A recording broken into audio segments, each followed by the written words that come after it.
All right, here we go. This is Thursday, the 28th of December, 2023, the year of BSV. So, welcome to a little bit of a dose of Satoshi's news. Daily dose of Satoshi's news is what I was going to say there. Just reporting on these few posts here from Calvin. Check this out.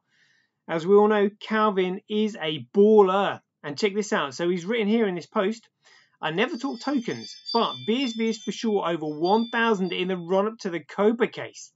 They were watching my money, and I said buy, but do not move the market yesterday. And this happens. Watch what happens when I start to buy for real in Jan. Whoa! And we're December 28th. Jeepers! I mean, make of that what you will. Like, oh my goodness me! But that followed from this post. All right, hold on a minute. Is that the same one? Yeah. So followed from this one, where he said, so I tell my guy to tell one of our banks in Europe yesterday to start to buy slow as I'm all in on Craig winning and the market's raw today. They were just waiting for me to put my money where my mouth is.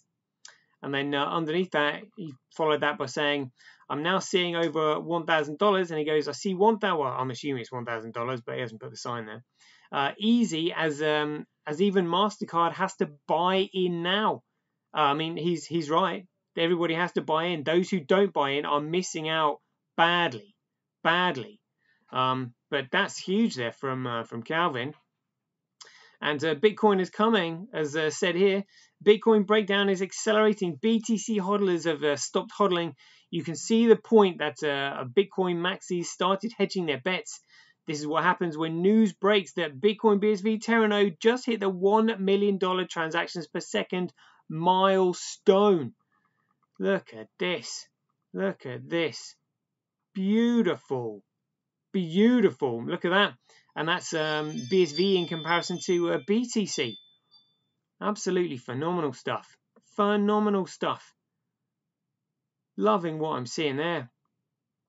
And then finally, we've got this article. Big news here. Big news. So Barry Silbert has stepped down from the Grayscale Investment Trust Digital Currency Group. Oh my goodness me. Right, let's see what this says. Digital Currency Group boss Barry Silbert out as a Grayscale chair. Well, and this is another thing that Craig also predicted. So Barry Silbert is out as chairman of the Grayscale Investments, the latest blow in the downward spiral of the once mighty Digital Currency Group founder. In a December 26th filing, again, I mean, literally Boxing Day, what the hell? Grayscale informed the US Securities and Exchange Commission that Silbert and Digital Currency Group President Mark Murphy had resigned their seats on Grayscale's board of directors. As of January 1st, Silbert's role at Grayscale chairman will be filled by Mark Schiff. I don't think he knows what he's getting into. I wouldn't want that role. Jeepers. A financial services veteran who currently serves as Digital Currency Group's Chief Financial Officer. What is he doing trying to stay? He should know exactly what's going on. Maybe they've hidden it from him. Who knows? Grayscale also announced the appointment of 2 new board members, Digital Currency Group Senior Vice President of Operations, Matt Kamel, and Grayscale Chief Financial Officer, Edward McGee. Silbert has so far said nothing publicly regarding the motives behind his decision to resign, including whether he jumped or was pushed out the window. But the news came the same day Grayscale filed an amended version of his application to convert his Grayscale Bitcoin Trust into a spot-based exchange-traded fund. So why would they? Maybe they're trying to escape regulation requirements, because if it's a trust, then they are still responsible, or the trustees are responsible to the beneficiaries of the trust. Whereas if you have an exchange-traded fund, you owe nothing. Well, no obligation to anybody other than the shareholders, and the shareholders take a risk by putting their funds in. So there's very little obligation there. That's what I would suggest they're going on there. Sly snakes in the grass, if you ask me. The 2 Grayscale filings on Boxing Day. Again, what Boxing Day? I mean, seriously, like a bank holiday. Followed a flurry of meetings between the company and SEC representatives in recent weeks. It's unclear whether the SEC put the squeeze on Grayscale to purge Silbert from its ranks as a precondition for consideration of its latest ETF application. But given the hits that Silbert's reputation has taken over the past couple of years, it's not beyond the realms of possibility. In October, New York Attorney General Lolita James charged Silbert, Digital Currency Group, and Digital Currency Group bankrupt digital asset lender Genesis Global Capital and the Gemini Digital Asset Exchange with defrauding 230,000 investors out of $1.1 billion. Jeepers. The charges came following the early 2022 collapse of crypto hedge fund Three Arrows Capital, known as 3AC, to which Genesis had lent hundreds of millions of dollars of its customers' funds. That's outrageous. Absolutely outrageous. And again, what they're lending it to this fund, thinking that they found some kind of secret source in this shitcoin market. What a joke. What a joke. It literally just goes to show you nobody knows anything in this market. It's insane. Genesis was also loaning hundreds of millions to its parent company, Digital Currency Group, that the latter firm couldn't repay when Three Arrows Capital collapsed, but put a major squeeze on Genesis. Genesis was ultimately forced to file for bankruptcy protection, and creditors have been battling Digital Currency Group's efforts to restructure its tortured finances in a way that benefits Silbert at everyone else's expense. No surprise there. No surprise there at all. I mean, what was all this about? People being responsible for their own. Bitcoin gives people control over their own finances. And they're just giving the money away to these scammers. Unbelievable. Fraudsters, incompetents, should we say, whatever you want to call them. In September, the Federal Bureau of Investigation was said to be interviewing Gemini co-founder Cameron Winklevoss, as if they're going to know anything, regarding allegations that Silbert lied about the state of Genesis' finances before the company went belly up. September also saw the SEC serve a subpoena against Genesis to force the company to produce documents relating to the SEC's securities fraud suite against Terraform Labs, the defunct issuer of the Luna UST algorithm stablecoin token pair. I think this is Grayscale. Grayscale BTC has been loudly criticized by investors for its failure to honor redemption requests while continuing to bleed investors via annual management fees of 2%. Oof. These fees are based on assets under management, not Grayscale BTC's lagging share price, leading Grayscale to stonewall redemption requests in order to keep its fee revenue high. These fees account for as much as 2/3 of Digital Currency Group's overall revenue. That's outrageous. That's outrageous. So they're asking people to give them their funds so they can buy BTC with it, and then they're charging them 2% for the privilege. Wish I'd come up with that idea. Genius. Oh my goodness me. So 2/3 of Digital Currency Group's overall revenue, and with other Digital Currency Group assets either bankrupt or failing, suggests that Digital Currency Group is a dead man walking the minute investors are able to withdraw their funds from Silbert's clutches. Yes, indeed they will be. Oh my goodness me. Grayscale needs to create some cash. Grayscale's amended application, I mean, they've just been rinsing their customers. That's unbelievable. Grayscale's amended application includes the cash creation language that other would-be ETF issuers recently added to their own SEC applications. The language restricts the actual handling of any BTC involved in an ETF to the issuer itself, aka BlackRock, Fidelity, Vanguard, etc. You don't want to go anywhere near those. As opposed to an in-kind model for the creation and redemption of ETF shares.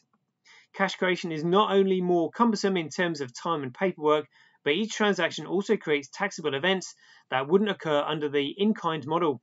But the SEC is reportedly determined to prohibit market makers and unregistered brokers, dealers, from handling BTC, with the ultimate goal of preventing sketchier intermediaries from gaming this system. Given the fact that the SEC has previously rejected all crypto ETF applications, the applicants appear unwilling to risk further rejections by pushing too hard for the in-kind option at present. For now, they will take what they can get and press for conversion into to in-kind down the road. The SEC has a January 10 deadline for responding to the ETF application by Cathie Wood's ARK 21 shares, while deadlines for around a dozen other applications fall after that date. The prevailing market sentiment is that the SEC could announce the approval of multiple ETF applications simultaneously to avoid giving any one entity a first mover advantage. Honestly, people are going to get absolutely wrecked. However, previous SEC rejections have cited the ease with which the fiat price of major tokens like BTC can be manipulated on exchanges such as Binance via wash trading with stablecoins such as Tether. Never really. With those concerns still very much a reality, there's always the possibility the SEC chairman Gary Gensler could keep his Grinch costume around through January, so watch this space. What's this sell on the news? Expectation of ETF approvals has been credited with the recent spike in the price of prominent tokens such as BTC. Some observers are convinced that the SEC approval of the ETF applications is already priced into the fiat value of BTC, and thus confirmation of the approval won't necessarily spark a major price rally. Yeah, but they're trying to stealing people's Bitcoin basically is what they're doing. Yeah, you give us your funds and we'll buy BTC with it. So you don't have it, but you have to sell a share in your fund if you want your worthless fiat currency back. Outrageous. Well, at least fiat currency is probably going to be worth more than BTC. BTC is literally a piece of utter dog shit. Wood said Wednesday that the SEC approval of spot-based ETFs will likely lead some major BTC investors to sell on the news. This will spur a very short-term decline in BTC value, fiat value, but Wood insists that the institutional investor will subsequently pile in on crypto ETFs despite the lack of such activity in other markets, including Canada, where ETFs has been available for some time. Oh, so they're available in Canada. Dare I dare. For one thing, as centralized exchange trading volumes indicate, retail interest in crypto remains moribund. This month, a survey of registered investment advisors said around 5 to 10% of their clients might buy into a BTC ETF, and most of these would consist of existing token holders shifting from one product to another. This led Needham analysts to warn that it is unlikely that anyone who has not already purchased BTC will purchase a Bitcoin ETF right now. They'd be foolish if they did, but I've seen stupider things. In a further sign of masked pessimism regarding the ETF impact, Wood's ARK family of investment funds has been dumping tens of millions worth of shares in the profit-challenged digital asset exchange Coinbase. This dumping occurred despite the exchange's deals with many ETF applications or applicants to custody the BTC tokens representing their ETF shares. Others have suggested that Coinbase could actually lose money from custodying ETF issuer BTC tokens because institutional investors could transfer their affection to ETFs to avoid the high fees they pay to transact on the exchange. Whew. Yeah, Coinbase, absolute rip-off. Airdropping truth bombs. There's one other tweak to Grayscale's SEC application that bears mentioning. In the same risk factors section that warns of the downsides of the cash creation model, the filing states that Grayscale BTC shareholders will not receive the benefits of any forks or airdrops. Oh, dear, oh, dear. So that means they're stuck with that BTC scam, that SegWit fraud. Oh, they are not going to be happy with that. The filing notes the history of hard forks. So that means they're keeping all their BSV. They're keeping all their own customers' BSV. Genuine Bitcoin. Absolute scumbags. Utter scumbags. So hard forks of the Bitcoin blockchain following intervention by developers in control of the protocol. Such changes result in airdrops of tokens that are traded on the chain that diverge from the main network. Grayscale calls this type of airdrop an incidental right, and the new token, the incidental right, a virtual currency. Grayscale says in the result of some future fork of BTC, BTC is the fork, and they know it. They absolutely know it. This is outrageous. It will irrecoverably abandon the incidental right and any incidental right virtual currency associated with such event. So they're just going to scam everybody out of their BSV. That's outrageous. GBTC shareholders will, and again, they're using the ticker symbol rather than the name, because if they were using the name Bitcoin, Bitcoin is BSV, and they know it. But they probably worded that in strictly BTC.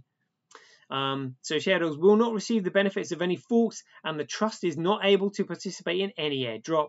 Absolutely outrageous.